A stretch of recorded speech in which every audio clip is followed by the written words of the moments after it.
In his latest mock draft, Ryan Wilson of CBSSports.com mocked 6 wide receivers in the first round. We are so excited to talk about this position and talk about it with Emory Hunt, who joins us now for the 3rd consecutive week on Fantasy Football Today. Welcome to the show, everybody. Make sure you're following us, streaming us on Spotify, on Apple Podcasts, anywhere you listen to podcasts. We know, by the way, there is an issue with Apple Podcasts that has affected our show, so we apologize for that. They're working on it. There's not much we can do. Should get fixed soon, but don't have any Apple Podcast questions to read today. We will save those for next week. All right, Dave Richard is here along with Emory Hunt. I'm Adam Azer. Heath Cummings hopes to join us later. Emory, how would you describe this year's wide receiver class? Plentiful, and I think it's more along the lines of what we're going to see until college football changes what they do offensively. I want to say maybe in my era and up until maybe 2005, you had running backs aplenty. And now with the advent of the passing game, spread offenses, you're going to find a boatload of receivers that are able to step in right away and play. You're going to find a boatload of corners that are able to step in right away and cover. So I think we'll continue to see the depth of the receiver class be what it is for quite some time. And that's going to reflect in fantasy. Good morning, Adam, and good morning, Emory. You're going to see that reflected in fantasy for years too. We've already talked about how this year you're going to be able to find great wide receivers well into the middle rounds of your fantasy draft. That's going to keep happening as long as college football feeds us interesting receiving talent. There's a lot of guys that are a little incomplete, but there are plenty of, especially at the top of the draft class, plenty of alluring, exciting receivers coming into the league. Dave, that was so polished. That was so like local news. Our Dave Richard is out on the scene. Dave, good morning, Adam. Like they always start with a greeting. That was good, Dave. I liked it. I'm just trying to be pleasant. Trying to be nice. Professional. Pleasant, professional. Good stuff. Follow Emory, by the way, at FBallGamePlan on Twitter, and footballgameplan.com is his website. By the way, we are giving away... Oh, and someone called out Emory in an email. We're going to get to that. Coming right up. I can't wait. Yeah. We're giving away a spot in the 2021 Listeners League. I like to call it the Podcast League. Ben likes to call it the Listeners League. To win this spot, go to our Facebook group, Fantasy Football Today, or click the link to the Facebook group in the episode description. And I'm actually going to put a different link in there. It's going to take you directly to the post that I'm about to refer to. The post just says, give me the top 10 picks in the NFL draft. Whoever gets the most right is in the Podcast League. And the tiebreaker is who submitted it earlier. Now, don't rush. You want to wait for some more news to come out, trades and things like that. But give us your prediction of the top 10 picks. You don't have to give us the team, just the players and the order that they will go. I'm thinking, maybe 7 will be the magic number this year. But this is a way to get into the Podcast League. It's really fun. Our Facebook group is Fantasy Football Today. You can just search that on Facebook or click the link in the episode description. All right, we do have a lot of wide receiver questions, but Emory talked running backs last week. He's a former running back from the University of Louisiana. And you said something about the Rams running backs that caught the ear of Nick. And Dave, Nick is from a Northern California town north of the Golden Gate Bridge.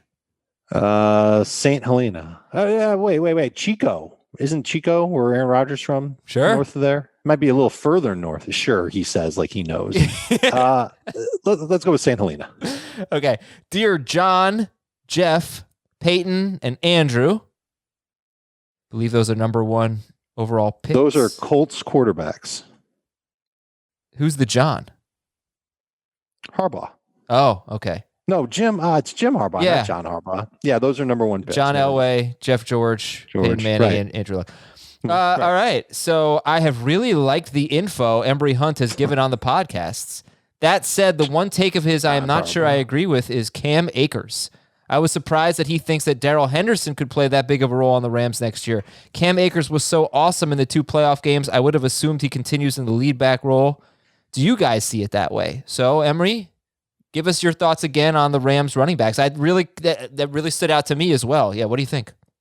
A lot of people are outcome based. So if player A has good game, player A is the best player ever. Player A needs to get taken first overall in all your drafts. But really, player A is probably not better than player B. So we have to step back and look at the talent. There's a reason why Darrell Henderson was someone that they had in the lineup early in the season, early in the ball game. When they were feeding him the football, he was doing more dynamic things than Cam Akers. Cam Akers, albeit had a great postseason run, you have to look at it like this. Maybe he was taking advantage of bad defenses. There's a reason why Cam Akers wasn't in the league dog role earlier in the year. You can also attest that to maybe his pass pro ability, or maybe the fact that Henderson just kept getting injured or banged up and they couldn't rely on him. So they just went ahead and put the rookie out there. But I also noticed when Henderson is in the game, they tend to not give him the football. But when Akers is in the game, they force feed him the football. And it could be a situation where opportunity yields, the output that you look for. But from a talent perspective, natural running perspective, explosiveness perspective, Cam Akers is good. Henderson is great in that regard. That's interesting, Dave. Do you think that Henderson could have a big enough role where we're going to be overdrafting Cam Akers? I don't. Where we're overdrafting Cam Akers, there's a chance of that. I think that the writing's on the wall for Henderson, because we've seen it over the past couple of seasons where he might have a decent role for a couple of weeks and then it flutters away. Whereas when Cam Akers late last season had the opportunity to be the lead back, the coaches were like, go, you're our guy, keep going, keep running. And it's the coaches who are going to see, and maybe the coaches are the ones who are outcome based. They saw how he played in the playoffs, and they're not going to shy away from that. There's bad to Cam Akers' game. He did not rank well in elusiveness or yards after contact per attempt last year. He was 50% on downs of 3 yards or closer. So those are issues that might kind of make you a little less excited to draft him, but the workload figures to be there as long as he's healthy. Emery's right. He's not as explosive of a running back as Darrell Henderson, but I think the coaches trust him more, and that's why he could end up being, honestly, a 20-touch back at times this coming season. Okay, good discussion and food for thought for sure. I will steer us back to wide receivers, though. And here's my first question for you. If we expect the top 3 picks to be quarterbacks, Emery, and you're on the board and you're either the Falcons or a team that traded up to number 4, are you taking, just based on overall talent, are you taking a wide receiver or Kyle Pitts? I'm taking a cornerback, honestly, if I'm Atlanta. But if I had to choose between wide receiver and tight end, I would probably go wide receiver. I feel like they have a good enough tight end in Hayden Hurst. Granted, he's 38 years old. Oh, sorry. So let me just rephrase the question. I didn't mean to make it specific to Atlanta. My question is, who do you like better? Your number 1 wide receiver, which I believe is Jamar Chase, or Kyle Pitts? I like my number 1 wide receiver. I think, and my number 1 is Devonta Smith. Okay. He has the highest grade out of the Waddle and Jamar Chase. I would go with Smith. I like the perimeter options better. And I just think that right now, tight end, even the best tight ends are not really the true difference makers in the game. When you talk about the Chiefs, yes, Travis Kelce is outstanding. But, man, you really worry about Tyreek Hill more so than Travis Kelce. When you talk about Darren Waller out there with Oakland, you really worry more about the wide receivers. Waller is a good option, very good option, but he's relegated to Derek Carr. When you think about Green Bay, you like Robert Tonyan and what he was able to do, but you are worried about Devontae Adams. So I would probably go more on the perimeter because teams don't really trot out their 2 number 1 corners, which is why when you talked about Atlanta, I said I'm going to go corner because you need 2 legit number 1s to match up in today's game. I feel like with a tight end, you can find ways defensively to bracket those guys, take those guys out of the equation, or turn them into situational blockers as opposed to having them beat you deep down the field. So from a schematic standpoint, I would probably go wide receiver. Okay. Sorry, Dave. Give me your thoughts on the top 3. I'm sorry. I thought you had Chase number 1. That's my fault. So you go Devontae Smith number 1. How do you rank them? How do you separate them? How good are they? Your thoughts on the top 3 that everyone's always talking about. Yeah, right now I have, well, not right now, but I have the Devonta Smith number 1 as my split end or X receiver. Jamar Chase and Jalen Waddle are 2 and 1 respectively. So Waddle is 1, Chase is 2 at my Z or flanker. Because I think those 2 guys are one and the same. I think what people forget about Jalen Waddle is his acceleration, his reacceleration, his explosive capability, and his ability to really handle the football in all facets of the game. Talking about as a receiver, in the wide receiver run game, as a kickoff and punt returner.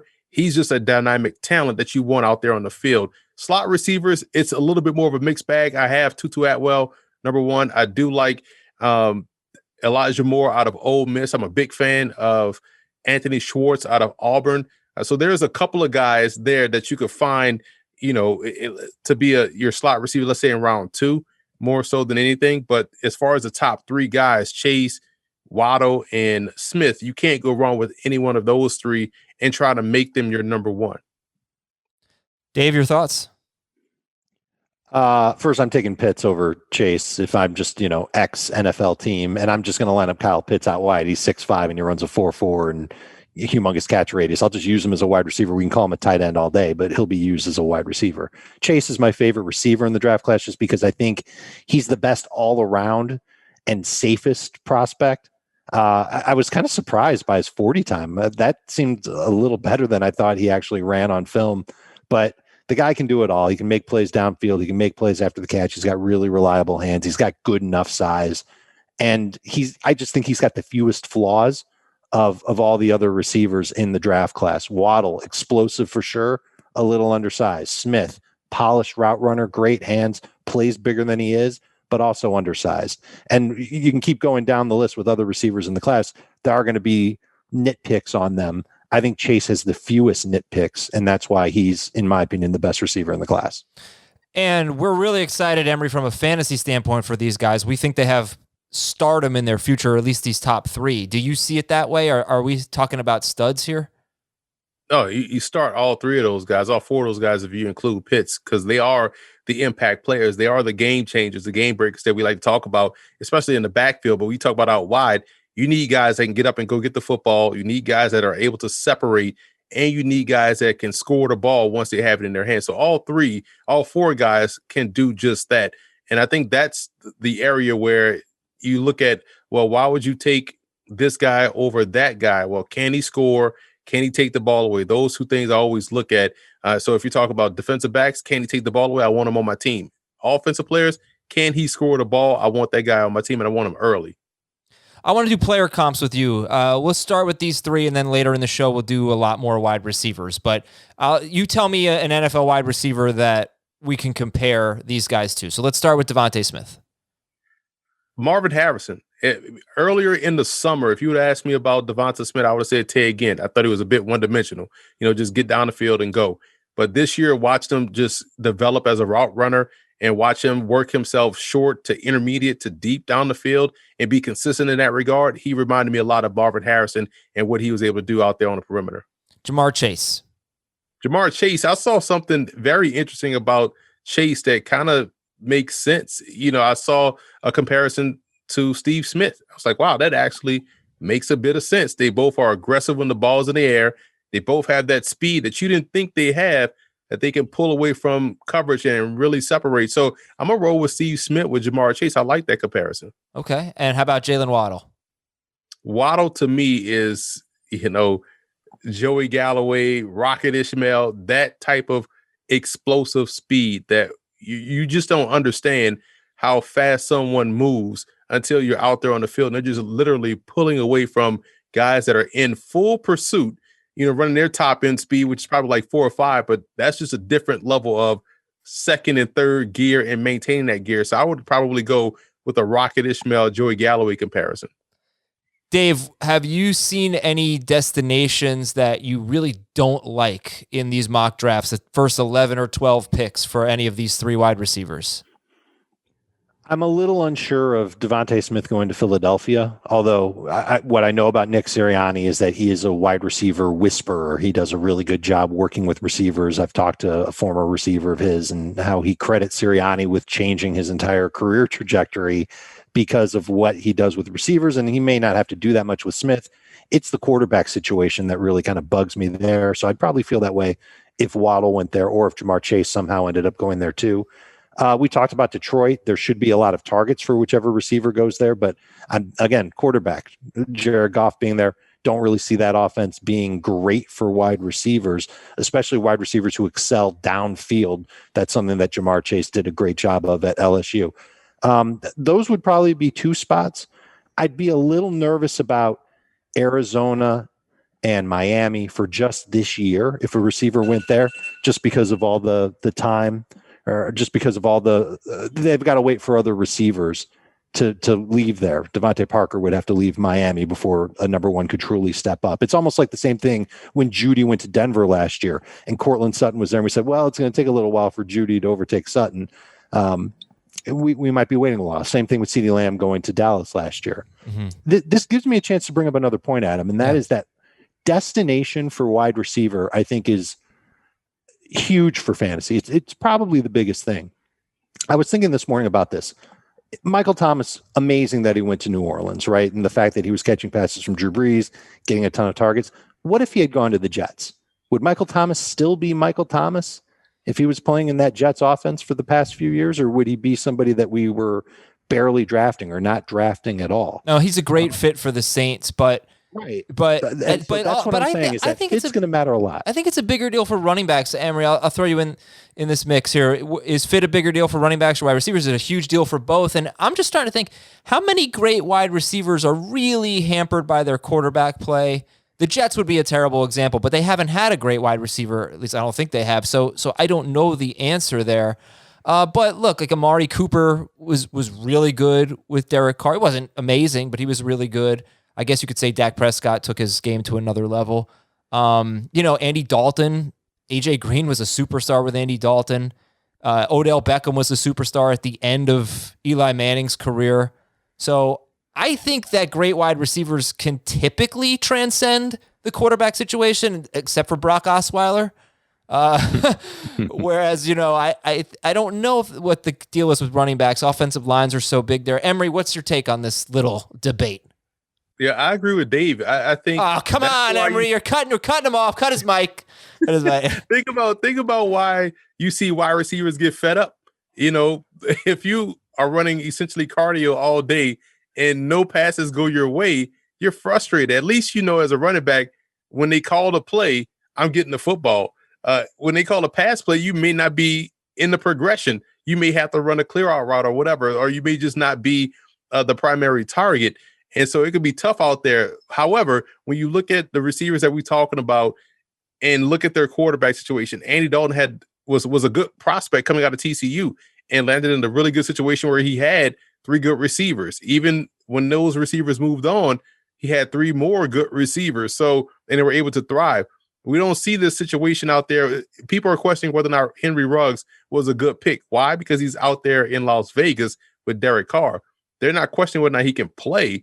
They're questioning whether or not, maybe they reach. No, he's just in a bad spot. You put watch how much we'll talk about the Rams receivers even more so this year with Matt Stafford, and watch how little we talk about whoever the Detroit Lions select with that 7th pick because of Jared Goff. So I just think that it is heavily tied. Like, you need so much to go right as a receiver to have success. They have to block. Your quarterback can't be scary, and he also has to be accurate to throw the football. As a running back, all you have to do is give me the football, let me figure it out. And that's where you have that special talent like a Saquon Barkley, as opposed to someone that needs a lot of space and needs a lot of room. But receivers, they definitely need their quarterback to be at least league average in order to have success. But I'll give you an example of something that helps your argument, Adam. Mm-hmm. Brandon Ayuk last year. Yeah. Remember, Ayuk went to San Francisco. I wasn't that excited about it, but I probably should have been, because he was used exactly like he was used in college, and it led to some really great numbers. He also had a great opportunity because George Kittle missed a lot of time, and he did great in those games. Debo wasn't at 100%. He didn't have a superstar quarterback when he stepped up and put up the numbers that he did. So it's not necessarily just about the quarterback. It's got to be a good scheme fit as well. And I think Ayuk is a perfect example of that. Okay, so I don't want to spend the whole time on these 3 receivers. So this is my last question about this group, and then we'll move on. I'm going to give you a wide receiver and a destination, and I want you to tell me how much better or worse is the rookie wide receiver than the veteran wide receiver on that team. So I see a lot of Jamar Chase to the Cincinnati Bengals. Compare real quick, Emery, Jamar Chase versus T. Higgins. Who's better and by how much? Chase is better because Chase tracks the ball extremely well. Higgins, I believe, is more of a hired assassin. Like, okay, we're going to go jump ball. Let's go T. Higgins. But Chase could do a little bit of everything. Okay, so then let's go Devonta Smith to the Dolphins. And who's better, Will Fuller or Devonta Smith, and by how much? Smith, because Smith stays out there and he ain't even playing the league yet. Fuller, will miss a couple games. So at least Smith, I know, I don't care if he's 108 pounds. He has been, durable at Alabama. So he's already, in that regard, a better option than Will Fuller. Shout out to Will Fuller, who's outstanding when he's out there on the field. He is really good, He stayed out there on the field last year and was like, man, that's a really good year for Will Fuller. Then you find out he was taking it performance enhancing drugs. No wonder he stayed out there on the field all those games. That's why. So I would say Smith easily. Okay, and then finally, I see a lot of Jalen Waddle to the Giants at 11. Jalen Waddle, and they're very different, he and Kenny Golladay. But what do you think about those two? I mean, who would you think would have a better kind of, maybe not necessarily 2021, but 2022 and beyond, Waddle versus Golladay? You could put Waddle versus Golladay, Waddle versus Slayton. Waddle is better. Waddle has the better speed. Waddle has the better game-breaking ability with the ball in his hands. Waddle will change how you defend the Giants' passing game. Although Golladay is a good receiver, and although Slayton has been a very solid receiver for Daniel Jones, Waddle is the one that causes you to rethink how you play coverage because of what he brings to the table. All right, who's next? Who do you want to talk about next? Give me like a group of three after the top three. Well, I'm a big fan of these bigger targets that will have specific roles. So you go deeper in the draft, you look at Trayvon Grimes out of Florida, someone that showed this year to be a good co-pilot to someone like a Kyle Pitts. So you have him going deep down the field. You have him playing high post. He's probably more along the lines of what you call your bigger inside receivers, like a Marcus Colston. I think Trayvon Grimes will definitely have a role in the NFL right away. And you also look at, I can't not talk about Kadarius Toney, another Florida Gator. People just think he's a gadget guy. I don't believe that. I think he's more Antonio Brown than anything. He can get down the field. He knows how to score the ball, and he can win at every level of the field. So he has really good ability. And we talked about Schwartz and his speed. He is another one that has that Jalen Waddle-like speed. This guy ran a 4.2 something, and he's a track runner. He's an Olympian. So he has legit world-class speed. And if Al Davis was alive, he would definitely be an Oakland Raider. And you look at and I said Oakland instead of Las Vegas because Al wouldn't have moved those guys to Vegas. He would have kept them in Oakland. But I think he would have been a perfect fit with the Raiders. And I also, I know we talked before the show about Shi Smith. Shi Smith is a very good, solid receiver. And he reminds me a lot of DJ Moore, just a tough, physical guy. I was impressed with him when I watched the Tennessee game with how confident he was in everything that he did at the position. So if you're picking after those three are off the board, who's the fourth? Who? Okay, 6 wide receivers were taken in the first round in the mock draft that I referenced. We know who the first 3 are going to be, or we think that's going to be the order. Do you think the most likely next 3 are to get drafted in the first round? Wow, in the first round, I could make a case for Toney, out of Florida. I could probably make a case for someone like Elijah Moore, who's a very good receiver. I could even make a case for a wild card and someone that would be a legit home run player in Dwayne Eskridge out of Western Michigan. So, I just think that right there just tells you how deep the class is. You have a little bit of everything.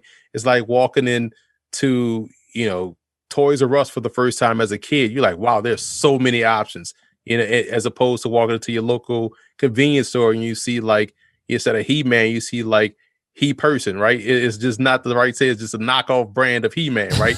So RC Cola. Exactly right.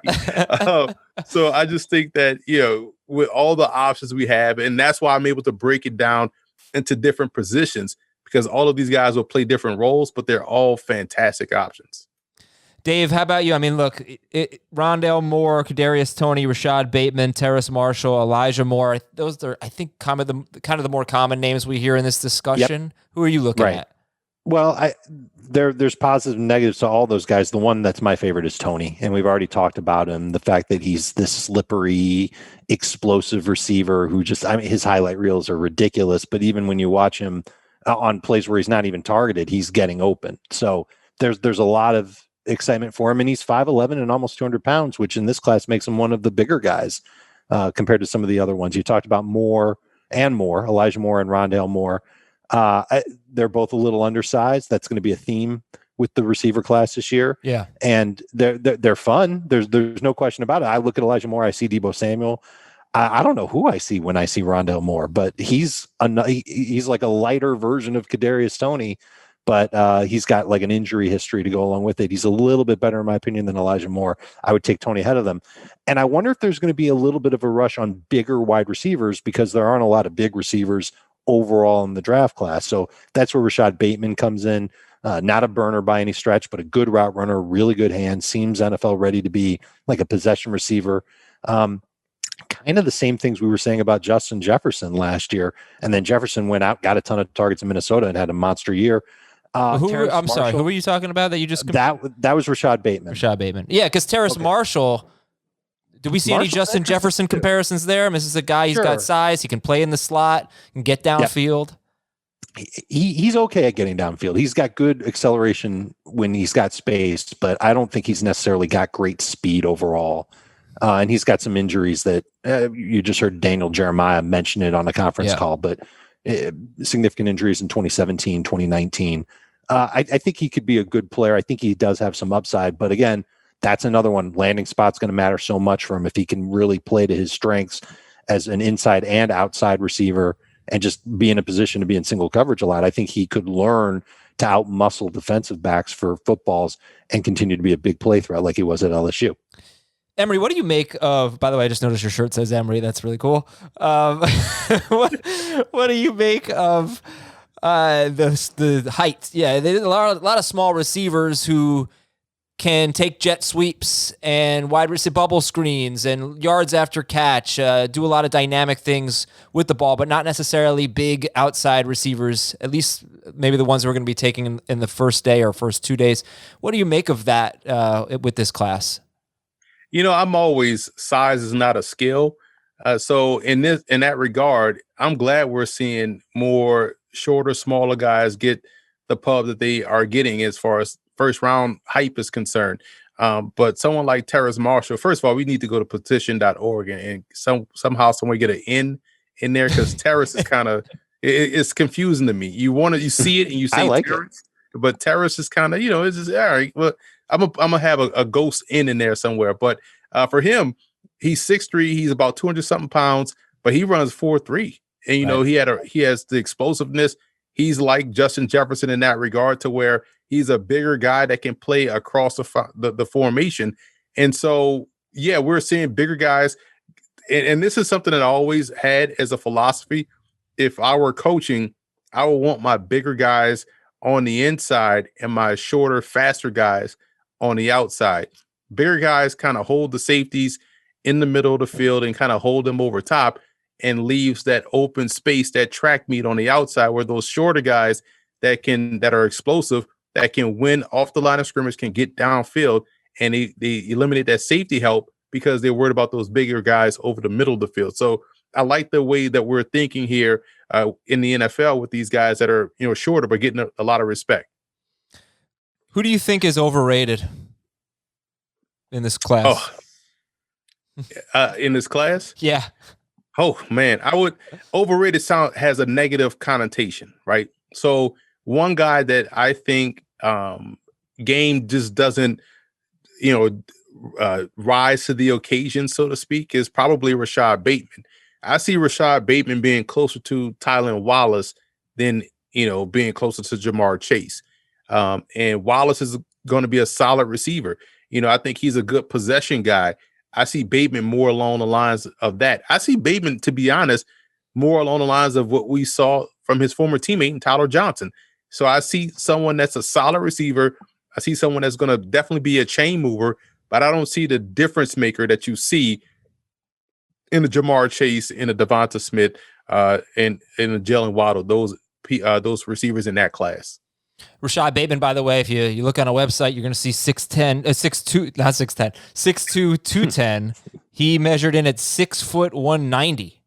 Same size as close to Tylan Wallace. And watching Wallace play at Oklahoma State, I was like, oh yeah, it's another 6'3", 215-pound wideout.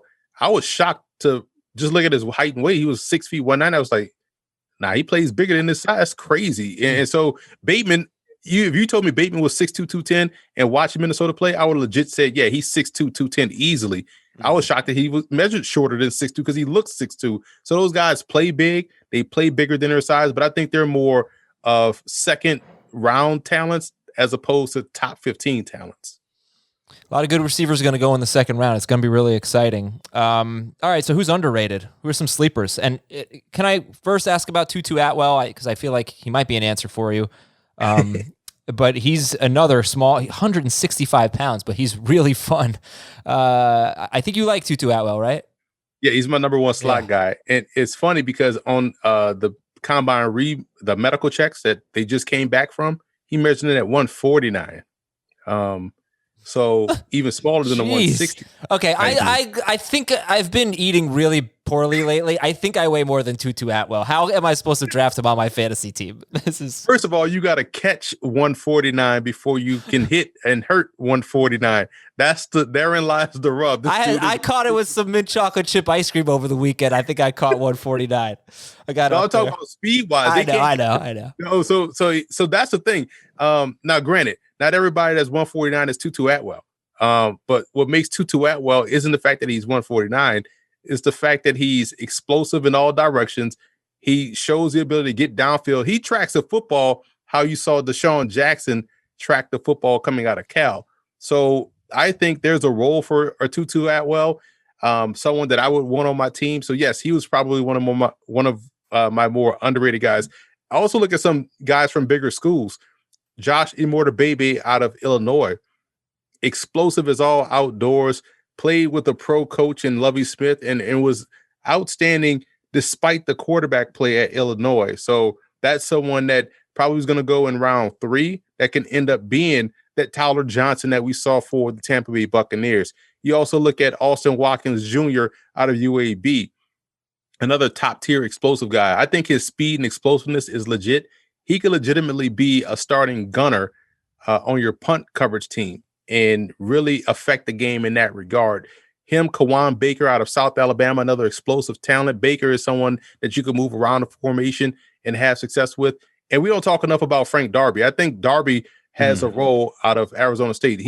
I think, is going to be a legitimate red zone option because he is fearless over the middle of the field. He may not separate like you want him to, but he's going to be one of those guys that is going to become a quarterback's best friend because he's dependable. He can catch the football very well.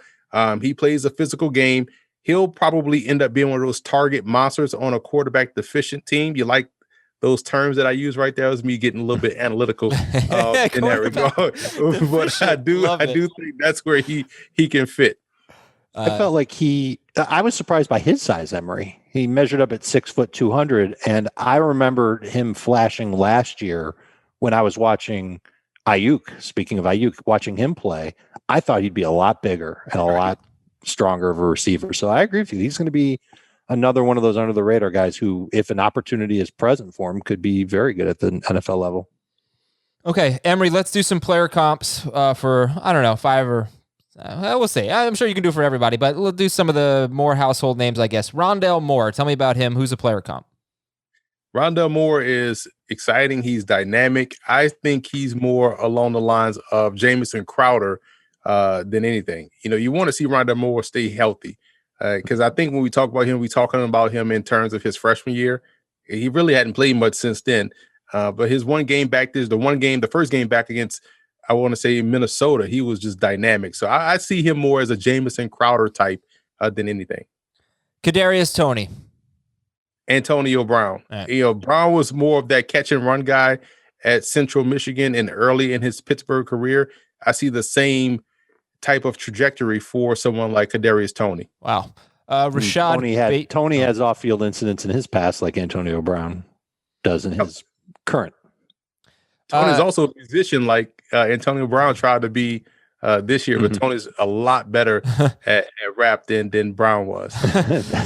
That's a fact. And if a coach can bring out his passion for football and he just stays focused on football, he could be among the best receivers in this draft class. Rashad Bateman out of Minnesota. I'm going to go with his teammate, Tyler Johnson. I think that's more along the lines of what he is. You can even say Traquan Smith out of New Orleans. Terrace Marshall out of LSU. I'm going to go with Justin Jefferson. I think a bigger, taller guy that can run very good routes, get open, and has that situational explosive burst that surprises defensive backs. Elijah Moore, Ole Miss. It's funny because I look at him, I see someone that could play running back too. He's very natural as a running back taking handoffs.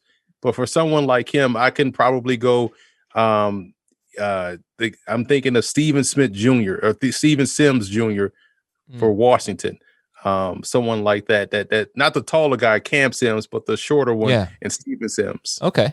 Dwayne Eskridge out of Western Michigan. Eskridge would be more, man, he is so explosive. His speed just doesn't make sense too.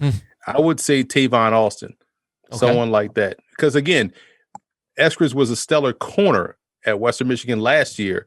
In this past season, he moved him back to wide receiver, and he was just averaging 20-something yards a catch. Old school guys out there will love this comparison. Flipper Anderson, that's a good one as far as receivers concerned. But these since 2006 football fans don't think football existed pre-2006. So I will go with Tavon Austin. They remember him. No, it existed. It didn't exist before 1996, in my opinion. But and let's do one more. How about Tylan Wallace out of Oklahoma State? Man, Wallace, if I had to, I like Wallace's game, man. I think he's more Cooper Kupp than anything.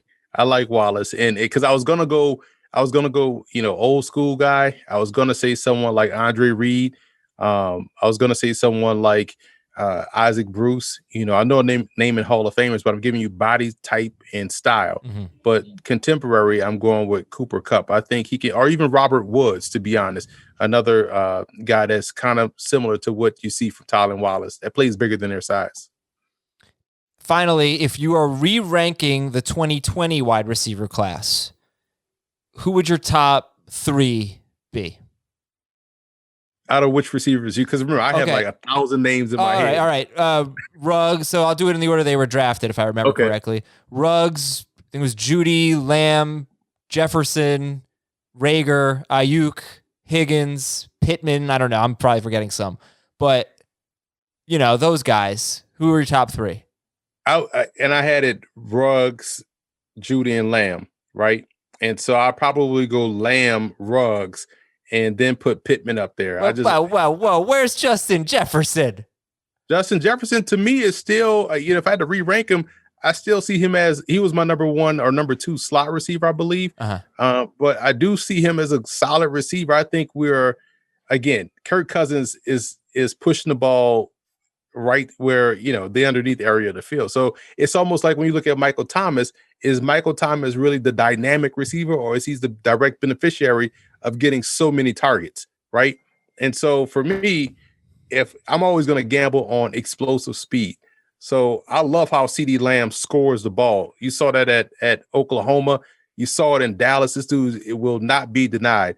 And Ruggs, I believe, health permitting, will have this, the Justin Jefferson or CeeDee Lamb type second season.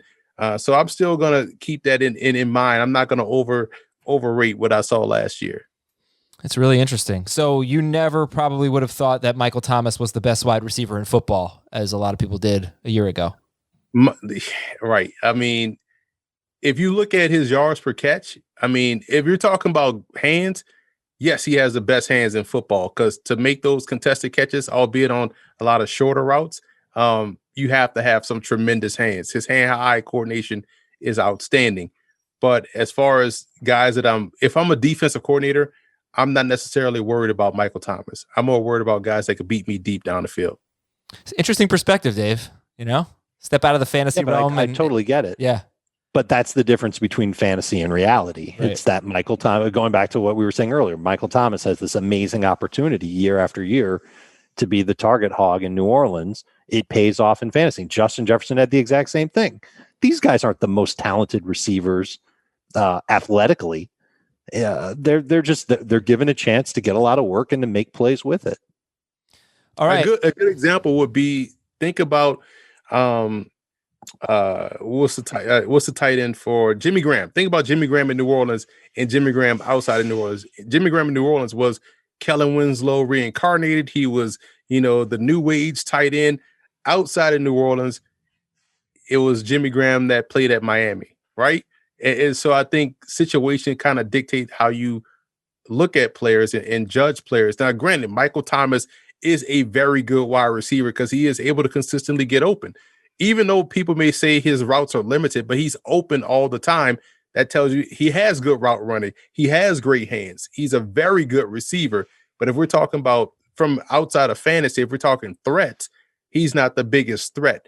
He's someone that you realize like a Mushi Muhammad. It's like, man, I gotta deal with this big body receiver all day long. That's tough. But if you think about if you had to deal with Henry Ellert or you had to deal with Flipper Anderson, using the old LA Rams comparison, more people were afraid of Anderson as opposed to Ellert, despite Ellert being, I believe, a Hall of Famer in his own right in that regard, opposite of someone like Flipper. So I just think that from a fantasy perspective, yeah, and that goes to the point we were trying to make earlier where you're tied directly to who's throwing you the football and a little bit of the offense that you're in. Awesome stuff. Before you go, I just want to tell everybody about the all-new Stitcher podcast app. It's been rebuilt from the ground up to make it easier to listen to podcasts on the go or on the revamped web player. Stitcher is home to all your favorite podcasts, from classics like My Favorite Murder, This American Life, and How Did This Get Made? All the CBS shows that you listen to, Eye on College Basketball, Fantasy Baseball Today, and of course, Fantasy Football Today in 5. In Stitcher, you have more control, like setting your download preferences per show and the ability to listen at virtually any speed. With Stitcher, you can listen to your podcasts anytime, anywhere. So give the all-new Stitcher a try. Download it in the App Store or at stitcherapp.com/download.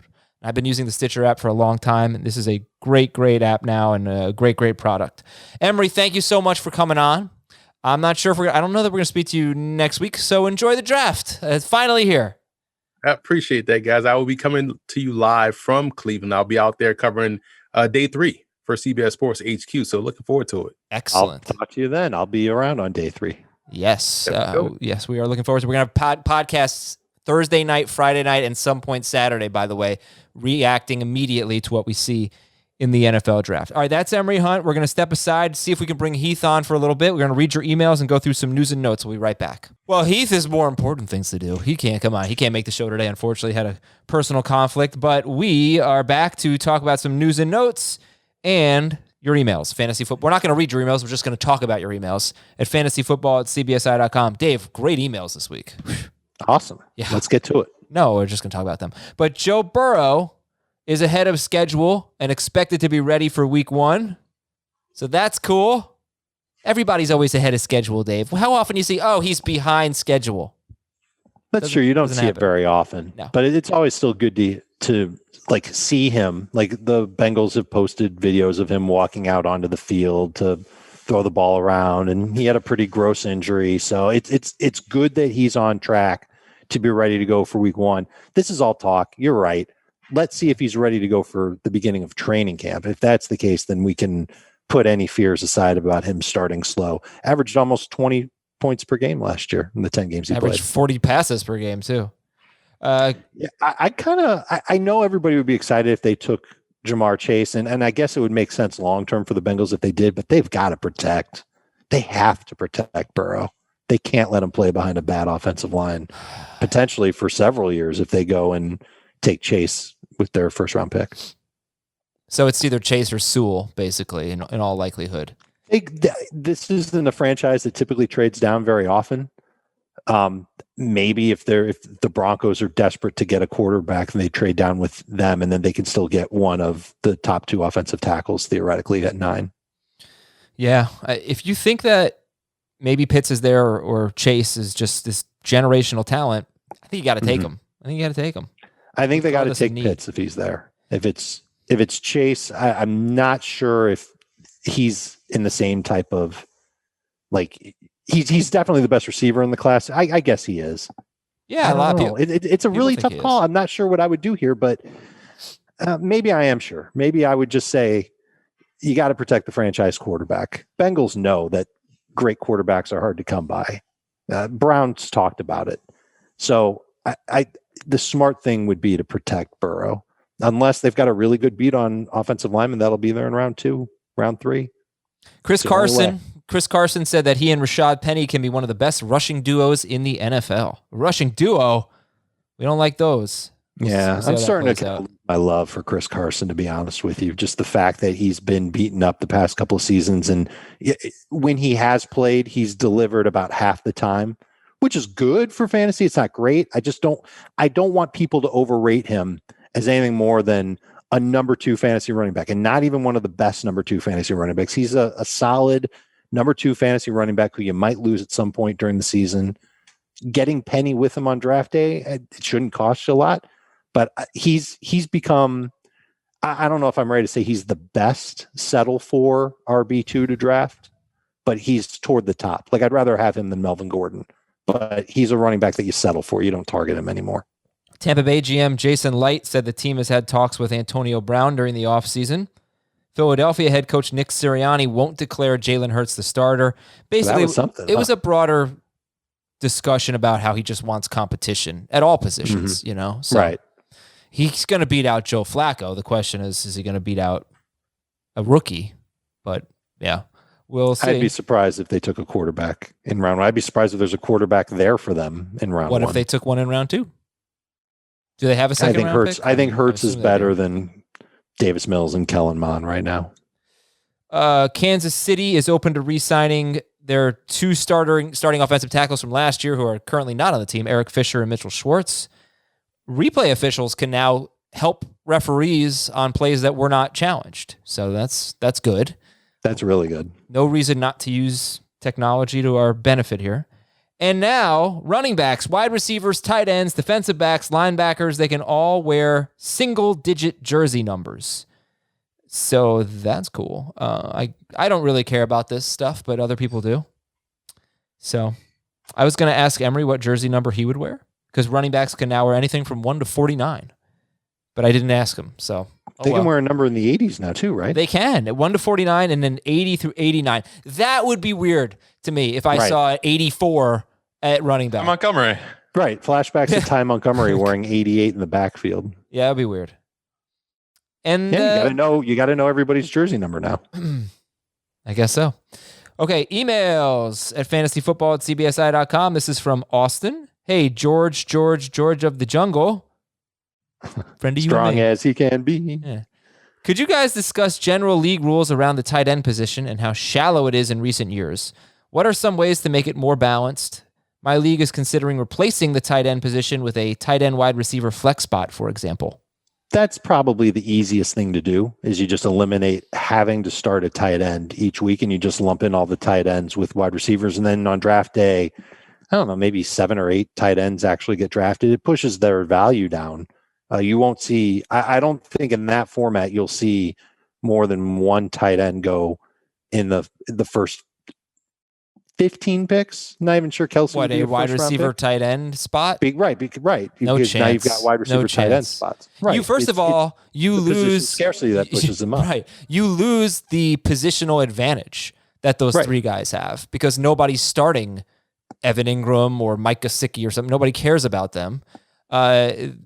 Look, to quote Rocky IV, Dave, there's no easy way out. This is an easy way out. This is a shortcut home, and I do not approve of it.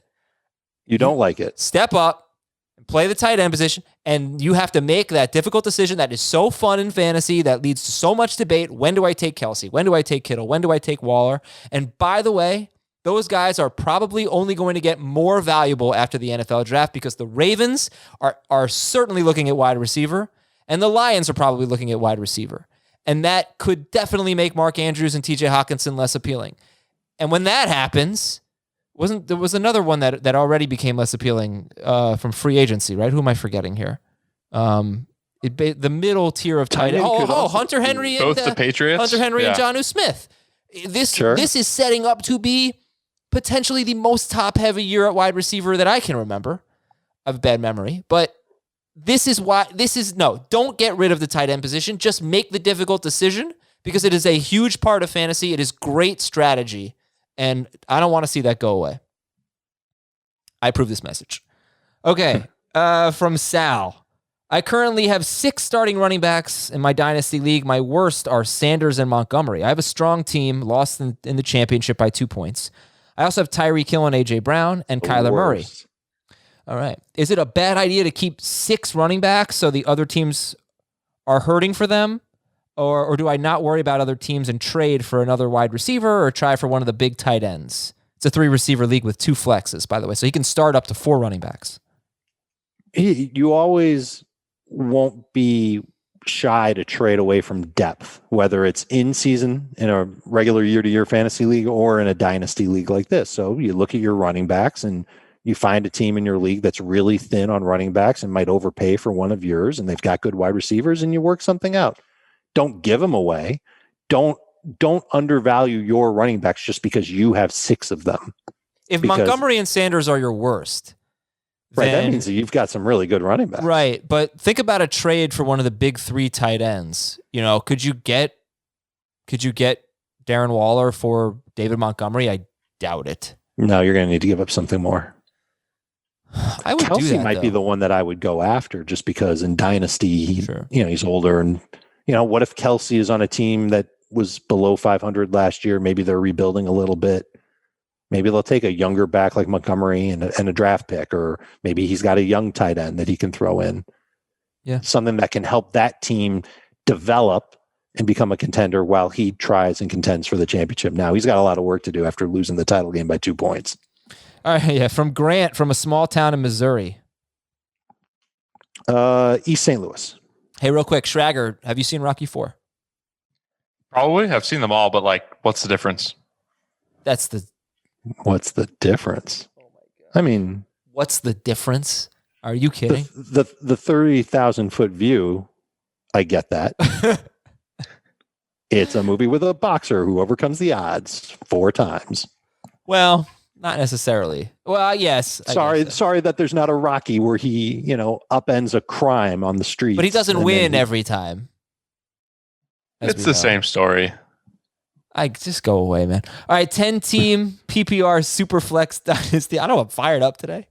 There's great context to each Rocky movie. I mean, Rocky IV is the most fun.